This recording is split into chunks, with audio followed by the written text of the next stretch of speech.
নজর রাখবো পরবর্তী সংবাদে। আজব কাণ্ড রাজ্য নির্বাচন কমিশনের। ফলাফলের আগেই ঘোষণা হয়ে গেল রেজাল্ট। যে ছবি দেখে রীতিমতো চক্ষু চড়কগাছ সাধারণ মানুষের। ফের রেজাল্ট নিয়ে তোলপাড়, ফেক রেজাল্ট নিয়ে তোলপাড় এক প্রকার রাজ্য রাজনীতি। ভুয়ো রেজাল্ট ইতিমধ্যে যাকে কেন্দ্র করে উত্তাল হয়েছে রাজনৈতিক মহল থেকে শুরু করে সাধারণ আমজনতার মন। কারণ 12 তারিখে রয়েছে পঞ্চায়েত ভোটের ফলাফল ঘোষণা, কিন্তু তার আগে কিভাবে ফলাফল বেরিয়ে গেল জানি নির্বাচন কমিশনের দিকে এক প্রকার তাজ্জব দৃষ্টিতে তাকিয়ে রয়েছেন রাজ্যের বাসিন্দারা। কি বক্তব্য এই প্রসঙ্গে উঠে এসেছে রাজ্য নির্বাচন কমিশনের সচিব অসিত কুমার দাস নিউজ ভ্যানগার্ডকে টেলিফোনিক বার্তালাপে কি জানিয়েছেন, কিভাবে হলো এই ঘটনা শুনুন। এখানে আমরা একটা মানে ডেমো সাইট এখানে প্র্যাকটিস করার জন্য যে রিটার্নিং অফিসাররা এনআইসি একটা সফটওয়্যার ডেভেলপ করেছে, সেটা তারা প্র্যাকটিস করছেন। কালকেও ড্রাই রান চলবে, মানে একটা আমার মানে কাউন্টিং এর দিনে কিভাবে কাজ করবে, ওই মানে আমাদের সফটওয়্যারে কিভাবে ডাটা ফিড করবে, রিটার্নিং অফিসাররা কিভাবে তাদের রেজাল্ট ডিক্লেয়ার করবে, ওইটার জন্য ড্রাই রান আজকে এবং কালকে। আপনারা শুনলেন ইতিমধ্যেই যে বক্তব্য উঠে এসেছে রাজ্য নির্বাচন কমিশনের সচিবের বক্তব্য আপনাদের সামনে তুলে ধরলাম।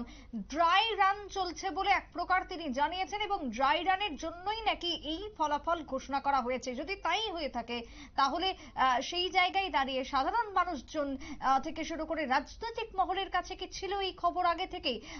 সবটাই কি আগে থেকে জানানো হয়েছিল কমিশনের থেকে? একের পর এক প্রশ্ন উঠতে শুরু করেছে। ইতিমধ্যে কথা বলবো, টেলিফোন লাইনে রয়েছেন প্রতিনিধি শুভেন্দু সরকার। শুভেন্দু, এই যে আজব কাণ্ড এক প্রকার আমরা বলতে পারি নির্বাচন কমিশনের, যেখানে 12 তারিখে গণনা, তার আগে আজকে ফলাফল বেরিয়ে গেল, তুমি কি জানতে পারছো এই প্রসঙ্গে? একেবারে দেখো, এই বিষয়ে কিন্তু কথা বলা হয়েছিল নির্বাচন কমিশনের সঙ্গে এবং তারা যেটা জানাচ্ছে যে এটা একটি ড্রাই রান ছিল, অর্থাৎ সামনে জানি আমরা গণনা সেই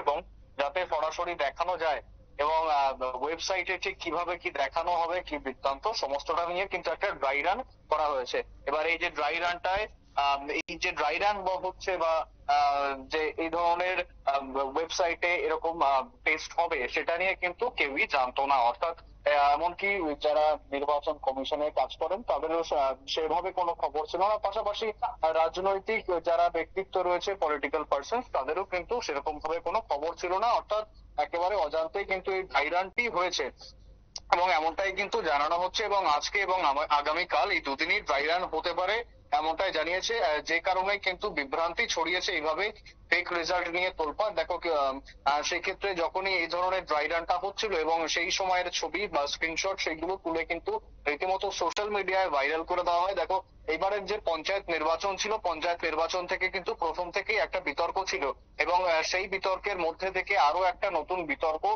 স্বাভাবিকভাবেই কিন্তু রাজ্য রাজনীতির ক্ষেত্রে একটা বিভ্রান্তির সৃষ্টি করেছিল। সুপ্রীতি, সেই জায়গাতে শুভেন্দু, এই যে তারা ড্রাই রান করলো ভালো কথা, কিন্তু এই প্রসঙ্গে কি আগে থেকে কোনো নোটিশ দিয়েছিল যে ড্রাই রান করা হবে এবং সেই জায়গাতে তারা নিজেদের ইচ্ছের মতো প্রার্থীদেরকে জয়ী দেখাবে, কাউকে বিজয়ী দেখাবে, কাউকে সেই জায়গায় পরাজিত দেখাবে?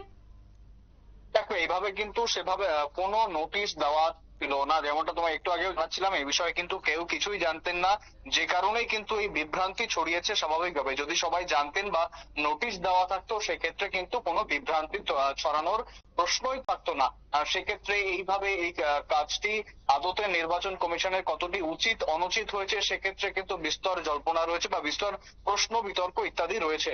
এবং এই ক্ষেত্রে কোনো রাজনৈতিক দল কেন, কোনো নির্বাচন কমিশনের অনেক কর্মীরা তারাও কিন্তু নিজেই জানতেন না। অর্থাৎ সেক্ষেত্রে তাদেরকে সঙ্গে যখন কথা বলা হয় তারা কিন্তু একদম রীতিমতো আকাশ থেকে পড়ার মতো পরিস্থিতি। সেক্ষেত্রে তারা নিজেরাও জানতেন না যে কি হচ্ছে। এবং যখন ঊর্ধ্বতন কর্তৃপক্ষের সঙ্গে কথা বলা হয়েছে তারা জানিয়েছেন যে না, ড্রাই রান করার জন্য, মানে যে সামনে ইলেকশনের রেজাল্ট রয়েছে সেই ইলেকশনের রেজাল্টের জন্য ড্রাই রান করা হচ্ছে। অর্থাৎ যে কিভাবে কি গোটা সফটওয়্যার বা সফটওয়্যার ঠিক নয়, ওয়েবসাইটটি কাজ করবে, সেই কাজ কর্মপ্রণালী বা কর্মপদ্ধতি কিন্তু এক প্রকার ঝালিয়ে দেখছে নির্বাচন কমিশন।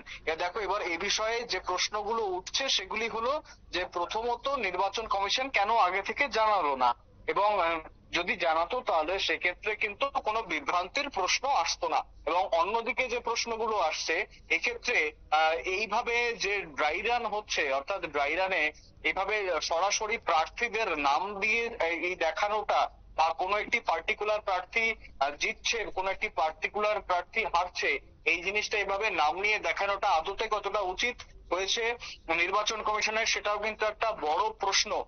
দেখো সেক্ষেত্রে কিন্তু যদি ড্রাই রান করারই হতো সেক্ষেত্রে ইমাজিনারি নাম বা কোনো অ্যালফাবেটিক্যাল অর্ডার দিয়ে কিন্তু এটাকে একটা ইমাজিনারি একটা নাম তৈরি করা যেতে পারতো, কিন্তু সেক্ষেত্রে একদম রিয়েল নাম বা এই ধরনের ইয়ে থাকার ক্ষেত্রেই কিন্তু একেবারে একটা তোমার বিভ্রান্তির সৃষ্টি হয়েছে সুপ্রীতি।